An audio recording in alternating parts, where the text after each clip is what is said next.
Hello, my name is Tasha. I'm a resident services specialist here at Canterbury Apartments. I'll be running through your orientation with you today. Go ahead and follow along via your orientation form in your move-in packet. You can go ahead and find that in your email from your welcome letter email from us. You can feel free to pause this video at any time if you'd like to just read through as well. For emergency maintenance, you can refer to your orientation form in your move-in packet that gives you a detailed breakdown of emergency examples. Anytime you have an emergency request, you'll need to call our office number, hit option 1 for residents and 1 again for emergencies. This will connect you to our on-call maintenance staff. Whenever you do call the line, just note that the staff available is actually a UDR call center representative, not a maintenance tech. So the call center will try to resolve your issue first over the phone. If they're unable to, then that's when they'll reach out to a maintenance tech to come to the property to assist, assuming that it's still considered an emergency. An example of this would be if you have a small leak under your kitchen sink. When you call the line, they will try to walk you through turning off your water valve under the sink. If the water doesn't stop at that point, then they'll reach out to a tech to come to the property. But if they are able, or if you are able to stop the water, then they'll just put in a ticket for the next business day for a tech to come and service. Don't ever put your work orders in, emergency work orders, I should say, in on the resident portal, and don't email them to us. For emergencies, you want to contact the call line because you get immediate assistance. If you put it on the portal or email us, we may not see it as you will put it in. Maintenance does not consistently monitor the portal, so they may not see it till later on. So definitely call the line instead, okay? The emergency line will have times when there's a high call volume. During this time, you want to allow the call to connect to their voicemail. And then on the voicemail, you want to leave a detailed message, including our community name, your first and last name, building and apartment number, and also a callback number for them to call you back. For non-emergency maintenance requests, you can always submit those on your portal under maintenance requests. And non-emergencies will be completed anywhere between the submission and 72 business hours from your submission. We do mandatory pest control and preventative maintenance at least 2 times a year. When this is happening, we will also send out communications to you via email and a letter to your door at least 48 hours in advance, so that you have time to prepare. And we also will send out a schedule for which buildings we're doing at that time, so that you know exactly when you are falling in the schedule. For your rent, it's due on the 1st, considered late on the 2nd, and late fees apply on the 11th of every month. So if you pay your rent between the 1st and the 10th, you won't have any late fees. If you are looking to make partial payments, they do have to be made before the 10th. Anything after the 10th on the portal, you can only make full balance payments after the 10th. So any partial payments that you're making after the 10th, you'll have to mail that out to our PO box. If you ever have questions about your accounts, billing, and payments, you'll need to contact Christine Powers, or KP for short.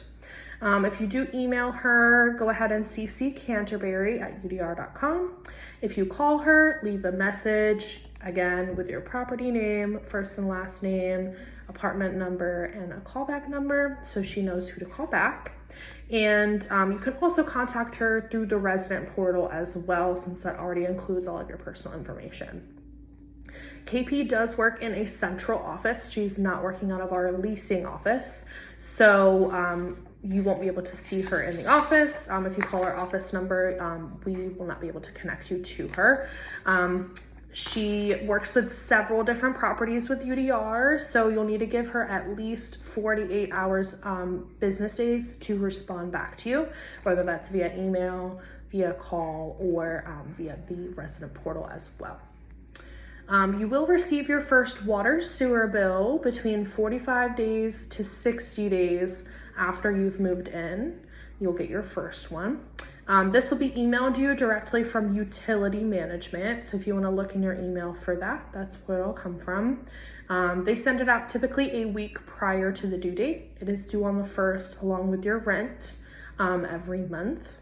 And on your portal, if you are paying online, you'll see the billing code MWBD. That is for the water. We do not do lockouts in the office. It is the responsibility of the resident to memorize their smart code, or you can refer to your SmartRent app that includes your code, and it does have the ability to unlock and lock your door from the app. Once you move in, you'll be prompted to download the SmartRent app and create an account, and that's where you can find all of this. And you'll also receive a text message and an email with your front door code on day of move-in, okay? If you want further information about SmartRent, you can refer to the links on your welcome letter that goes over all of its functions. You'll also be responsible to keep track of your battery percentage and changing your batteries for your front door lock. You'll get emails and also alerts on the SmartRent app letting you know that your battery is low. So you can go ahead and do that yourself. If you prefer, you can submit a work order and maintenance can replace the batteries, and they will charge you for that, a small fee. You can look in your move-in packet for all of the fees listed. But low batteries are not considered an emergency. They're considered a lockout. So again, we don't do lockouts. So you would have to take care of that yourself, especially since you get many alerts before your batteries die, okay? We also conduct patio, balcony, and blind inspections monthly. We like to make sure that everything looks uniform and good from the outside. If you are in violation, we'll send you an email and a letter to your door.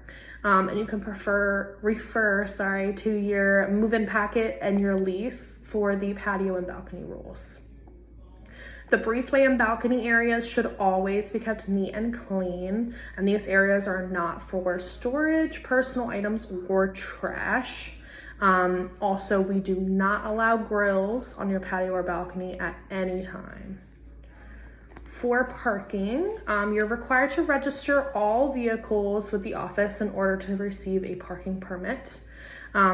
You also need to provide proof of the leaseholder's vehicle registration at the time of adding the vehicle.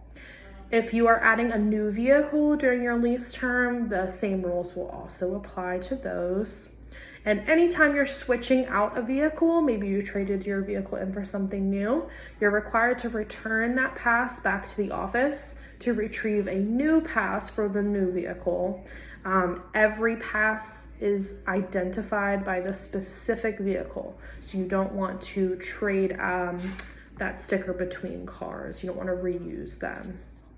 And all parking permits must be returned at move out so that you don't get any other charges as well. You can park in any space on property except for the spaces marked visitor, reserved, or handicap if you don't have a handicap placard. Any vehicle parked in visitors must be registered via Park M and be paid the daily fees as well, whether or not it is a visitor or a resident vehicle. So even if you're a resident and you park in visitors, you do have to register via Park M.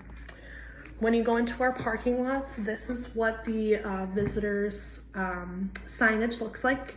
So you can go ahead and scan this QR code. This will take you directly to the Park Inn website, or you can go ahead and type it in as well. Just be sure when you are signing up, you do select Canterbury Apartments as the property.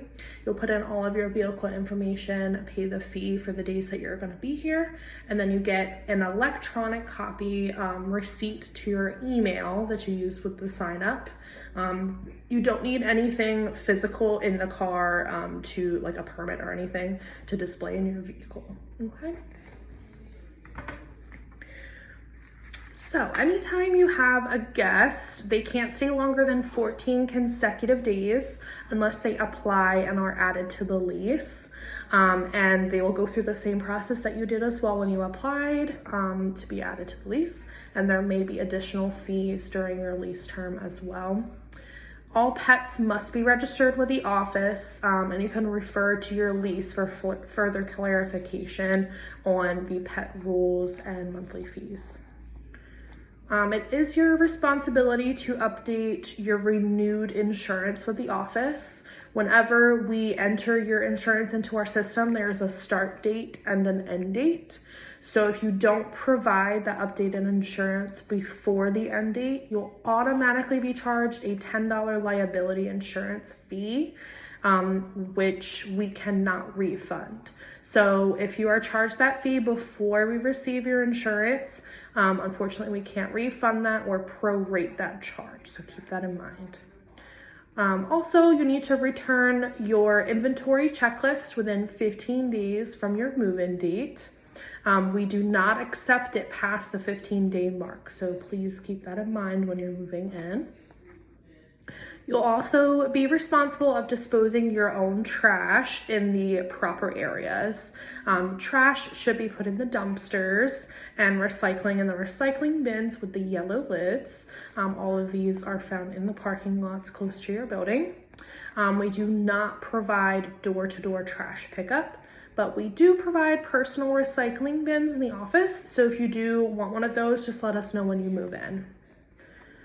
For any notices, a 60-day written notice is always required unless it falls under the Montgomery County clause, which can be found in your lease agreement.